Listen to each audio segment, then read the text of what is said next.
কালের বিবর্তনের সাথে সাথে গ্রাম বাংলার চিরচেনা গরু দিয়ে হাল চাষ আজ প্রায় হারিয়ে যেতে বসেছে। একসময় এই হাল চাষই ছিল কৃষকের জীবনের অবিচ্ছেদ্য অংশ।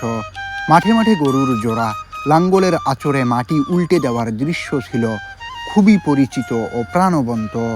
সেই দৃশ্যের সঙ্গে জড়িয়ে ছিল কৃষকের ঘাম, পরিশ্রম আর প্রকৃতির সাথে গভীর এক সম্পর্ক। চাচা, গরু দুইটা কি আপনার নিজের? চালান? হ্যাঁ, চালান। একটু কথাও বলি আপনার সাথে। চাচা, আপনার নাম কি? এই গরুর হাল চাষ কতদিন থেকে করেন?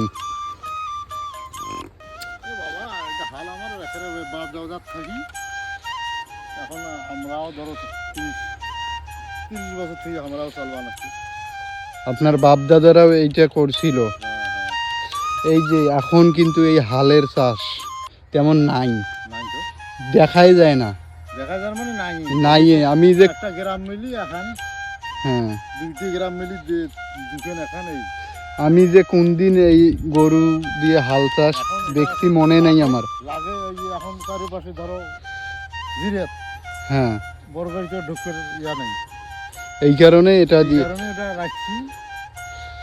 আর ওরাও তো নেয়। কতটুকু মাটি এটা? একদম 12 এটা হাল চাষ করে কত টাকা পাবেন? ধরো 2 কাঠা দিলে 500-600। 500-600 পোষায়? এইটাতে পোষায় কি? এটা দিয়ে পোষায় না? পোষায় না তো, গরু খোয়াইতে যাবে 200। খোয়াইতে যাবে আবার 200? 200 তো পল টল আছে না, ঘুরে পানি খুশি 200 ধরো।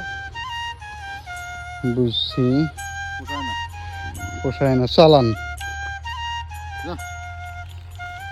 আচ্ছা, এখন তো অনেক ট্রাক্টর বের হয়েছে, বড় বড় গাড়ি, এইসব দিয়ে চাষ হয়। আপনি যে এই গরু দুটা দিয়ে হাল চাষ করেন, আপনার কি মানে ভালো লাগে?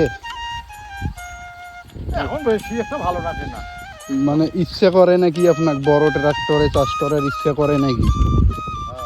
ইচ্ছা করে? হ্যাঁ হ্যাঁ করে, আর ইচ্ছে করে না। আধুনিক প্রযুক্তির আগমনে ট্রাক্টর ও যন্ত্রচালিত চাষাবাদ সহজ ও দ্রুত হয়ে উঠেছে। ফলে ধীরে ধীরে হারিয়ে গেছে গরুর হাল চাষের ঐতিহ্য।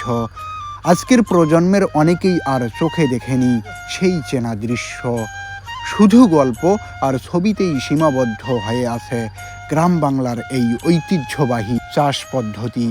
সময়ের স্রোতে হারিয়ে গেলেও গরু দিয়ে হাল চাষ এখনও গ্রাম বাংলার ইতিহাস ও সংস্কৃতির এক আবেগঘন স্মৃতি হয়ে রয়ে গেছে।